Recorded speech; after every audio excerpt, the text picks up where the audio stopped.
Assalamualaikum warahmatullahi wabarakatuh. Video kali ini saya akan membahas lagi tentang resiko gagal bayar atau telat bayar di 4 aplikasi pinjaman online terbesar di Indonesia saat ini, yaitu ada Akulaku, Kredivo, Kredit Pintar, lalu ShopeePay atau Shopee S Pinjam, teman-teman.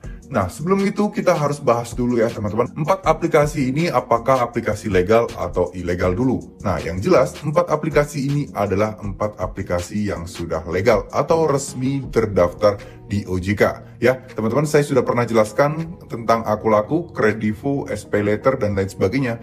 Kenapa kok nggak ada di list daftar pinjaman online di OJK? Nah, itu saya sudah pernah jelaskan ya. Tapi mereka ini sudah dipastikan 100% bahwa mereka sudah legal dan resmi di OJK. Nah, sekarang kalau misalnya pinjol legal dan resmi di OJK, apa saja sih resiko yang bisa kalian terima jika kalian terlambat bayar atau telat bayar di aplikasi pinjaman online ini?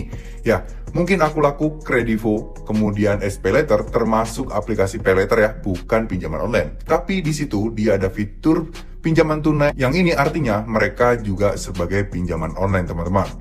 Nah, resiko yang pertama yang mungkin harus kalian waspadai dan ini adalah resiko terberat adalah kalian akan di blacklist di BI Checking atau slip OJK kalian buruk, teman-teman. Ini sudah bukan rahasia umum lagi dan sudah banyak yang tahu tentang masalah blacklist BI Checking atau slip OJK ini. Jadi ini sebenarnya satu-satunya resiko yang terberat. Nah, kenapa? Karena kalau misalnya kalian terlambat, misal kalian didatengin DC ke rumah kalian, didatengin DC ke kantor kalian, sebenarnya itu bukan hal yang menakutkan, tapi memang harus kita hadapi. Dan di situ resikonya menurut saya bukan terlalu berat. Kenapa? Karena kalian sebenarnya punya kekuatan hukum sendiri dan DC pinjol mempunyai batasan-batasan tersendiri. Nah, sebelumnya saya juga pernah membahas ya batasan-batasan dari DC itu apa, dan saya juga pernah sharing di video atau di channel ini tentang bagaimana cara menghadapi debt collector ke rumah, yaitu tentang pasal-pasal secara hukum yang bisa kalian lempar balik kepada DC-nya jika mereka melanggar undang-undang tersebut, teman-teman. Jadi contoh mungkin DC-nya akan meneror kalian, menelpon kalian, memaki kalian, menghina kalian. Nah, kalian bisa kenakan pasal UU ITE. Nah, pasalnya berapa, ayat berapa, saya sudah pernah share ya teman-teman di channel ini. Kalian bisa cari aja pasal-pasal yang memberatkan DC pinjol atau cara menghadapi DC pinjol tersebut, teman-teman. Clear ya, masalah DC kalian nggak usah takut, kalian nggak usah bingung kapan didatengin dan lain sebagainya. Hadapi aja teman-teman. DC itu nggak segalak atau sekejam yang kalian kira ya. Ini DC yang datang ke rumah kalian ya teman-teman. Kalau DC yang via telepon, WA dan lain sebagainya ya itu kita nggak bisa menyalahkan lah ya. Itu ya mungkin aja itu SOP mereka memaki kita, mengancam kita datang ke rumah dan lain sebagainya. Padahal coba deh lihat di beberapa video di kolom komentar, banyak kok yang bercerita ternyata DC-nya baik, ternyata DC-nya nggak seperti yang dia kira, ternyata DC-nya juga ramah juga dan lain sebagainya, teman-teman. Jadi intinya kalau kalian kooperatif, kalian tidak saling menghina, kalian tidak ada kekerasan dan lain sebagainya, ya intinya baik-baik saja. DC hanya berkeluh kesah dan meminta kalian untuk membayar. Intinya banyak kok DC lapangan itu sebagai orang biasa yang memang butuh pekerjaan dan dia mendapatkan pekerjaan sebagai debt collector, teman-teman. Ya ini kita nggak bisa menyalahkan ya, namanya orang bekerja, kalian pun juga bekerja untuk mencari tambahan uang dan lain sebagainya. Gitu ya teman-teman. DC itu bukan hal atau resiko terbesar jika gagal bayar di Akulaku, Kredivo, Kredit Pintar, dan SPayLater atau Shopee Pinjam, teman-teman. Nah, sekarang apakah dari semua pinjol ini pasti didatengin oleh DC? Jawabannya dari ketiga pinjol pasti didatengin. Nah, untuk masalah SPayLater dan ShopeePay Pinjam, nah ini masih ada kemungkinan kalian nggak didatengin jika kalian berada di lokasinya itu jauh banget dari Jabodetabek ya teman-teman. Tapi ini juga tergantung dari nominal pinjaman kalian. Nah, kalau kalian udah 10 juta ke atas, ya tetap pasti bakal ada kemungkinan DC datang, teman-teman ya. Tapi jika kalian masih di bawah itu, kalian jauh lokasinya, nah ini kemungkinan kecil kalian bakal didatengin dari debt collector Shopee PayLater-nya.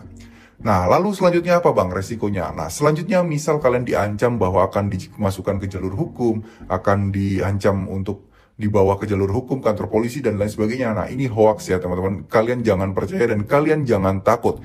Ini adalah kerjaan DC-DC atau mungkin ya biasa orang menyebutnya adalah desk kolektor ya. Kalau misalnya di lapangan itu field kolektor, kalau misalnya yang menagih kalian lewat telepon, WA, itu desk kolektor. Nah, ini biasanya memang agak sedikit kasar dan memang agak sedikit menghina karena ini bertujuan agar kalian bisa segera membayar hutang kalian. Nah, ini makanya kalian nggak perlu pusing-pusing dan nggak perlu mikirin apa kata-kata mereka teman-teman. Kalian fokus aja untuk mengumpulkan uang untuk membayar hutangnya, gitu ya. Nah, sekarang Bang, kalau misalnya kalian terganggu, apakah boleh kita memblokir nomor WA-nya? Jawabannya 100% boleh, itu hak kalian teman-teman. Nggak ada unsur pidana yang bisa menjerat kalian hanya karena kalian memblokir WA tersebut atau nomor HP dari DC-DC tersebut teman-teman. Ya kalau mereka bilang bahwa kalian melakukan penggelapan, bahwa kalian mau kabur dan lain sebagainya, itu bohong ya teman-teman. Ini kalian akadnya sudah pinjam meminjam ya. Jadi akadnya adalah hutang piutang teman-teman. Bukan masalah kalian bawa kabur dan lain sebagainya. Ini hanya untuk menakut-nakuti kalian biar kalian agak takut dan bisa segera membayar hutang kalian. Nah, ini karena pergeseran informasi yang cukup akurat dan cukup lumayan tersebar ya teman-teman. Kenapa? Kalau zaman dulu orang-orang awam itu nggak ngerti nih masalah hukum dan lain sebagainya. Begitu ditakut-takuti, dituduh penggelapan uang lah, apalah, itu sudah ketakutan. Tapi kalau zaman sekarang sudah mulai ngerti sedikit-sedikit tentang hukum, bahwa tidak bisa dipidana hanya karena hutang piutang. Makanya dia sampai ada kata-kata seperti dituduh penggelapan, membawa kabur dan lain sebagainya. Yaitu karena orang sudah pada tahu hukum hutang piutang adalah hukum perdata dan bukan hukum pidana. Nah, selanjutnya untuk masalah bunga teman-teman. Nah, kalau masalah bunga ya ini sudah wajar ya. Kalian telat, kalian bakal kena denda dan kena bunga yang ujung-ujungnya total kalian ini bakal menjadi sangat besar teman-teman.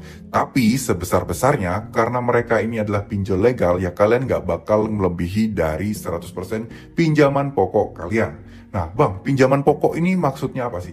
Pinjaman pokok adalah pinjaman yang kalian ajukan ya teman-teman, dan yang dicairkan ya. Berbeda dengan bunga dan lain sebagainya. Nah kalau misalnya total pinjaman online itu kan ada bunga, denda, pinjaman pokok kalian. Nah itu di total itu adalah pinjaman online kalian. Nah namun pinjaman pokok adalah apa yang kalian ajukan dan itu di ACC dan itu diterima, itu adalah pinjaman pokok kalian. Nah itu ya, maksimal misal kalian terima 100.000 ya, dendanya maksimal 100.000, nggak bakal bisa lebih dari itu. Kecuali mungkin ada biaya admin bulanan dan lain sebagainya, itu di luar dari itu ya teman-teman. Nah resiko selanjutnya, ini sebenarnya resiko yang memang sebenarnya tidak ada, harusnya tidak ada gitu ya teman-teman. Rekan-rekan terdekat kita atau mungkin orang-orang yang ada di kontak HP kita dihubungi oleh DC-nya dan ini akan membuat kita malu. Nah ini sebenarnya melanggar aturan ya teman-teman. Jadi OJK itu melarang DC atau bagian penagihan dari suatu aplikasi pinjaman online menagih ke teman-teman kita atau kontak-kontak kita yang memang tidak ada hubungannya dengan kita dan tidak mengetahui masalah hutang piutang kita.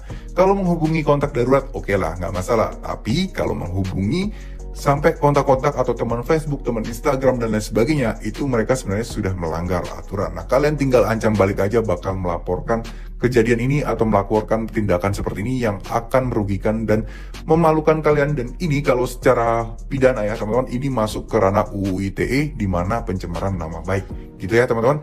Semoga video ini bisa bermanfaat. Terima kasih. Wassalamualaikum warahmatullahi wabarakatuh.